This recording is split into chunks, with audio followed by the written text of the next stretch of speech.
What's up guys, Jay's 2 cents here, and I'm gonna tell you right now, some of the best things come in small packages. Just ask my wife. That's why today we're gonna be taking a look at the Silverstone LD03, a mini ITX case that we looked at Computex 2 years ago, but has finally made it to market, and they told me that they made a lot of revisions to it since we last saw it, specifically about airflow and cooling.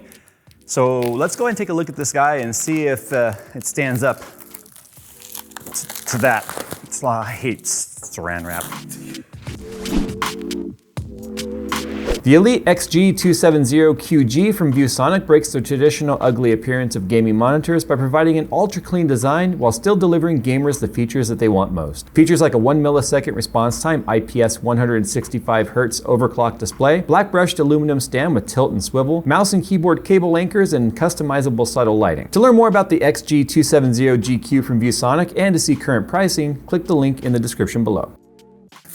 And I thought they smelled bad on the outside. All right, so the Lucid Series LD03, small form factor case with artful blend of engineering and aesthetics. I'll be the judge of that. I tell you right now, the outer packing was pretty, oh, that was really bad. Here's the line, I was like, so the thing that I like about this case, and I had Phil bring his system in case he decides to like this case, we can switch it. His shift case, it's running a little hot. It's a pretty case, but it's running pretty hot. It looks nice, but he can't even overclock his graphics, or, well, I guess the graphics card either, huh? He's got 2 AIOs in there, but even with a 120 AIO and his 9900K at stock speeds, it's getting like into the 80s, which I think is far too hot. Okay, first things first, this thing is light. This thing is really light. As you would expect with Silverstone, it's pretty high quality. I like the mesh design on the top, look at that. So what I started to say is Phil's temperatures just run far too hot. The shift case is nice, but it just, the way the airflow is, it comes in from the sides and the air has to make this crazy 90-degree turn. It brings some, well, I was going to say, it brings in some air from the bottom. There's no fan on top, which I feel is and there's a fan on top of this one, but I feel like no fan on top is just the fatal flaw. And it's the reason why the Corsair 1 case that I did the Star Wars build in works so well. There's only one fan in the entire case, in the entire system even, and that's only on the top, pulling all air through vents and exhausting it out. Okay, so this is the top, it's plastic. See, it's got a nice little angular, triangular mesh design. The way the motherboard is actually mounted to the top. So here's the IO bracket right there. Doesn't look like we even have a riser cable or anything for the graphics card. So it's essentially an ITX chassis that is hanging from the top of the case. But what that should provide us is all sorts of room for a volume of air, because that's what we need. We need a volume of air that can be moved, and that's what will keep things nice and cool. So on the side right here, you can see we also have what appears to be able to be an intake fan. The filter, I think, could use a little bit of an improvement. I don't really like this design. All right, let's get into the rest of this here. So that's where the power cable goes. Right there on the top, which I don't really like, because that means it has to then route down. So once you remove that side panel, you gain access to these. So there's the 3 tempered glass. You can see right here, this one's also vented. So some air can still come through there. I bet you these are some of the changes that they made. They talked about making improvements to this chassis and its airflow. I bet you that was one of them right there. Oh, look at this. Extra tabs in case you lose or break one. All of our mounting screws. PWM fan sleeve, ooh, with a nice little paracord sleeve too. It's not all plasticky. So this hole right here is what I put that back on there good, didn't I? This is where air comes in for your power supply, and then it comes out right here. So the power supply pulls in air and exhausts it here. So it's kind of got its own little chamber going. Looks like the bottom fan is obviously how we are going to be getting air up through the case. We have a fan on the top as well. It's pretty simple though, and it's pretty light. You can see that your motherboard will go here, graphics card will go here, power supply goes here. What that allows you to do is actually use a tall air cooler if you wanted. So you could use an air cooler right here and it'd be completely unobstructed. So this is Phil's Alpha Cool that came from his expandable AIO radiator. So it's a 120 mil, but it's fatter on the outside than typical. Like these little covers really do extend out more than a standard radiator would. So if these fit, then we'll know that you could fit, oh yeah, look at that, dude. Plenty of room. Nice. Yeah, so I was gonna say, if those fit, then you know there's plenty of room to put, you know, any radiator you want. You can even do like a 60 mil thick 120, although I'm not sure how many of those exist. I'm sure they do. Alphacool likes to make everything up to 80 mil, I think. Plenty of room to do push-pull also. Because that's the thing, the thicker the radiator, the more you want push-pull on there. All right, so the only thing we can really do to determine what a case is like is building it. So here's what we're gonna do. I'm gonna take the parts from the Red Dead Redemption 2 build. Haven't decided if I'm gonna complete that build, honestly. I'm just not feeling it. Just not feeling it. We can't get back into it though. Anyway, we're gonna take the 3950X 16 core, 32 thread AMD CPU, which is actually a larger than normal motherboard too for the ITX, but that's not gonna affect anything. Let's build in here. Let's see what the temperatures and stuff are like. And then we can give you our true opinions on how this system is, or this case is. We'll do temperature testing and all that. So let's just sort of fast forward to that point.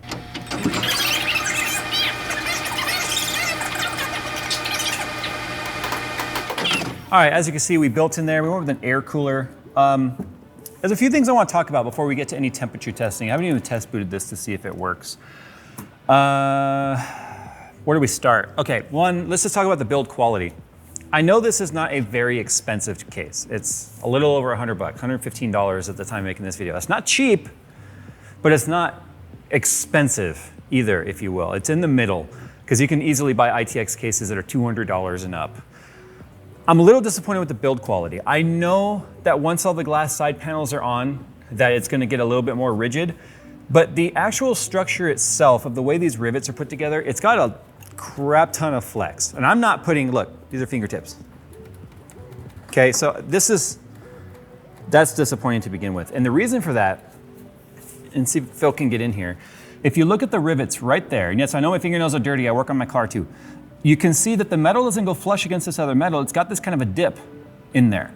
So if this metal were all flushed up, it'd be stronger, but you can see that that's exactly where it's flexing there. Same thing at the top up here. Now any flex that's then being strengthened by the glass is force being also applied to the glass when you start moving it around and stuff. I don't think the glass would break, very unlikely, but still. A couple of other compromises here. One, look at how much empty space is in here. Look at how much empty space is on this side alone. This is where your SATA drives would go. But let's say, for instance, you weren't running SATA drives. Why not make this big enough for a 240 AIO so that you could then have more cooling than a single 120 at the bottom? Yes, I know the power supply is here, but I feel like there would have been enough room to actually put one right there. In fact, let me see. This is a 240 millimeter, 30 mil thick radiator from Alphacool, pretty much the same size radiator you typically find with any AIO. If they opened that a half an inch more, you could have fit a 240 in there. So I feel like there's a huge compromise there in terms of cooling, because the best you can do for this chassis is one 120 millimeter intake on the top and one 120 millimeter exhaust, or the 120 on the bottom, 120 on the top. So you've got assisted convection here, because heat rises, that's convection. And so you have assisted there. And at least you can see we've got the air cooler in here assisting with that. So the air blows to this fan pushes it through, this fan exhausts it. But it's one of those things where I feel like having a chassis then this open with a single 120 and an AIO, think about how empty this would look. It would literally look like there's a lot of wasted opportunity there. And then if you wanted to even run like the graphics card with its own 120 AIO, we're not positive we could get one to fit up here. At least with this particular chassis, it wouldn't work because of the mini DIMM.2 that comes with this particular motherboard. You probably could then get the radiator to fit right there, as long as it doesn't hang down too low and interfere with your actual CPU mount. This is the thing Phil pointed out. You can't mount the fan on the outside on the top because they did this kind of a dimple here, and then it's got a little bit of the IO that covers it. So you can't move the fan to the outside to gain some clearance on the inside. But it's like, look at all that room at the top. Yeah, look at this. This is just hollow. Let's talk about the back. One, it's all scratched to hell. Because I was building on this wooden table, as I've done with many cases, and as you can see, the anodizing on here, or not anodizing, this is powder coating, seems to be cheap because it scratched the hell out of the back. I mean, you could call that my fault. Jay, you should put something down to protect it. Yes, that's true. But almost every system I've built on this table has been down on the table, and not scratched it, because wood is typically softer than metal. Now you might notice this. Jay, why is your power supply flipped around to where the intake is blocked? As you can see, we can pull air from the inside just fine. Because remember I started earlier saying, hey, it's got its own intake, so it's separate. Until you look at the cable. So what you're gonna notice here is with this particular power supply, and I don't have any other SFX power supplies here to sort of sanity check this with, because our plug on this power supply is all the way on the edge, when we had it flip the other way and all the way down there, this couldn't flip around the other way to match the orientation that the plug has to go in, because it would impact the side of the case before the curve of the cord could allow it to fit. I tried. So then I flipped it around this way and I went, holy crap, look at the angle that this cable has to bend to get there. There's this hole right here that we were like, okay, maybe it's supposed to go under the motherboard tray, because that's where the cable management happens, and then pop out there so it's less of a crazy angle.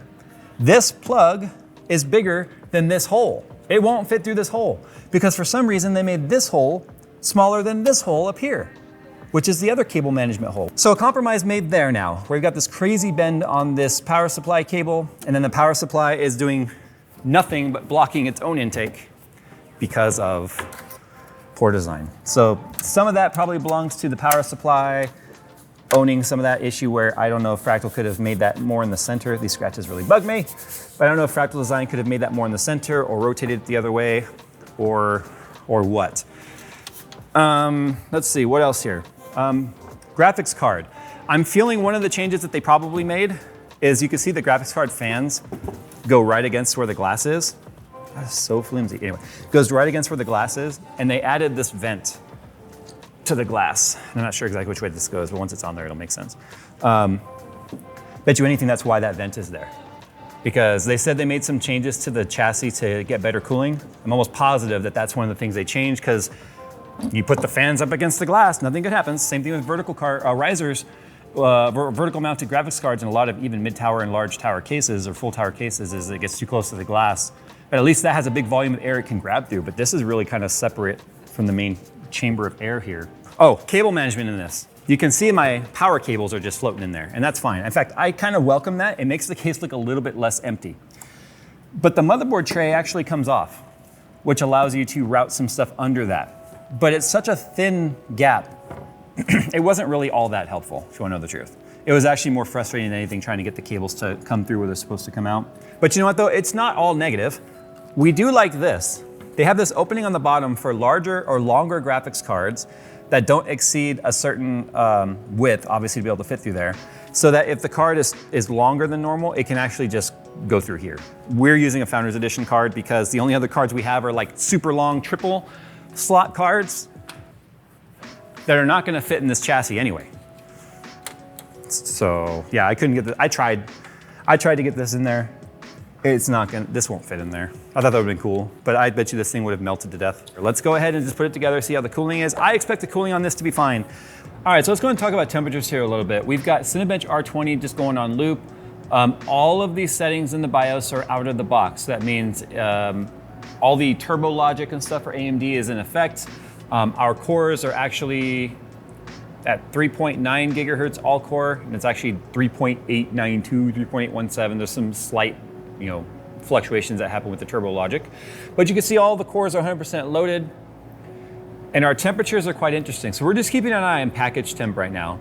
It spikes to 85C, and if you guys hear a lot of noise in the background, we're sorry, there's a truck that decided to park right outside our door and be an asshole, but whatever. When you look at the temperatures here, you'll see it spikes to 85C.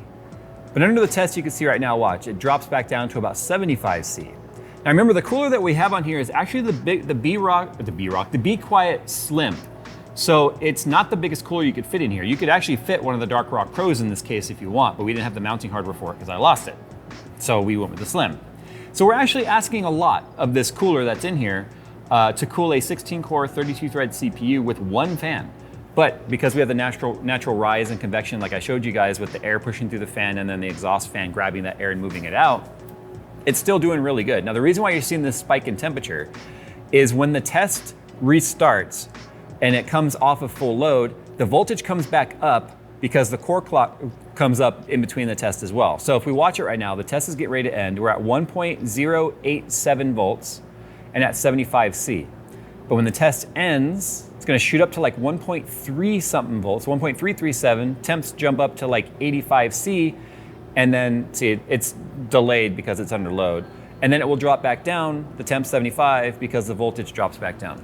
So this chassis is actually doing a really good job at exhausting the heat. We can feel the heat. It smells like new electronics. It's the first time these electronics have actually been heat cycled like this, but the chassis is actually doing a really good job at keeping things cool. Now, in terms of the GPU, I was concerned that there would be, not enough space between the glass, or maybe even this vent wouldn't be big enough to get the job done and it being filtered, but that wasn't the case. So we're running a 2080 non-super, just a regular 2080 graphics card in here that we did kind of 3 different tests with here. We did Heaven, which is a DirectX 11 loop, which really stresses all the CUDA cores, and we saw it go as high as 8283C with the factory curve with the temperature target and the power limit increased.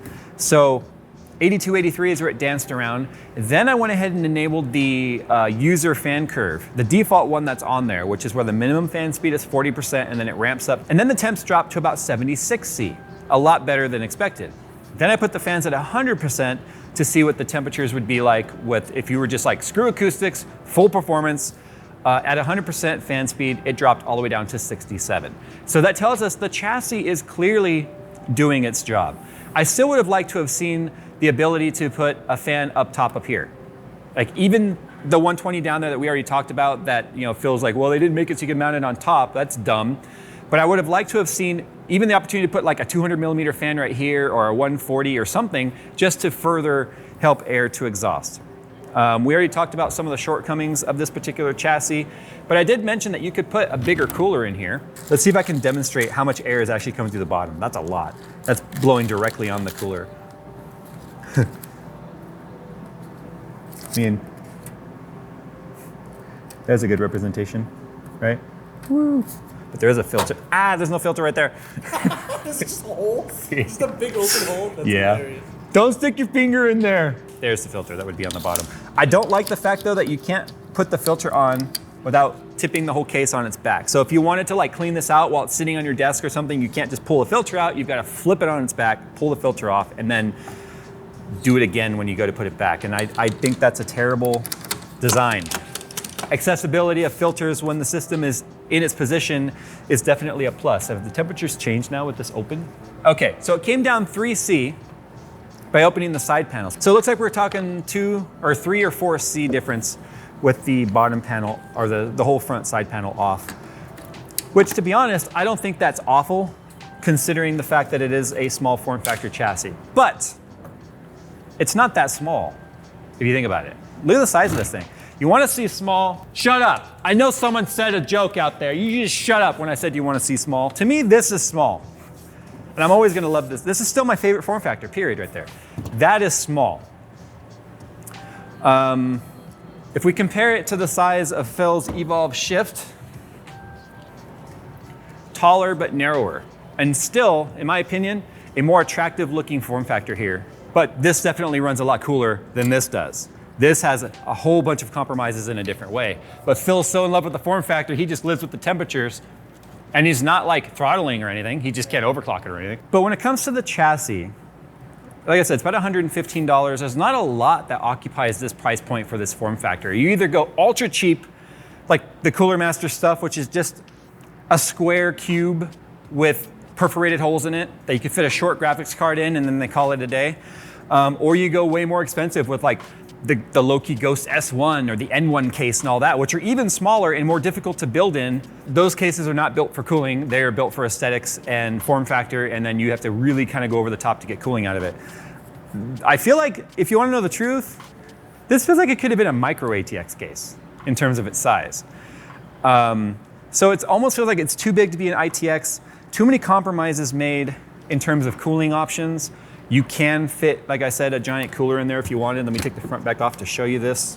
There is plenty of room to fit one in there, as you can see. But like I said, I lost the mounting hardware for it, and the stuff from the Slim is not the same for this because it's turned differently. In terms of alternatives though, then you have to go with some of the other more traditional cases like the H210i from NZXT or the standard H210 and whatnot. the irony that this is the chassis that I took like the stuff out of. So as you can see, it's clearly longer, but it's shorter. You can fit a 240 AIO in this. But at the end of the day, had to build it to find these shortcomings. And I think it's an okay case. I just feel like it's trying to be a jack of all trades, but it's not really a master of any of them. Tell me what you guys think. Maybe you guys think I'm way off base and wrong, and that's okay. If you have any other ITX choices or options in the $120 price point, comment down below what you think would be a better chassis for the same price. Oh, at least we have to give it the positive of having USB-C on the top. Phil really liked that, because Phil has a lot of USB-C type stuff, because Phil's an Apple fanboy.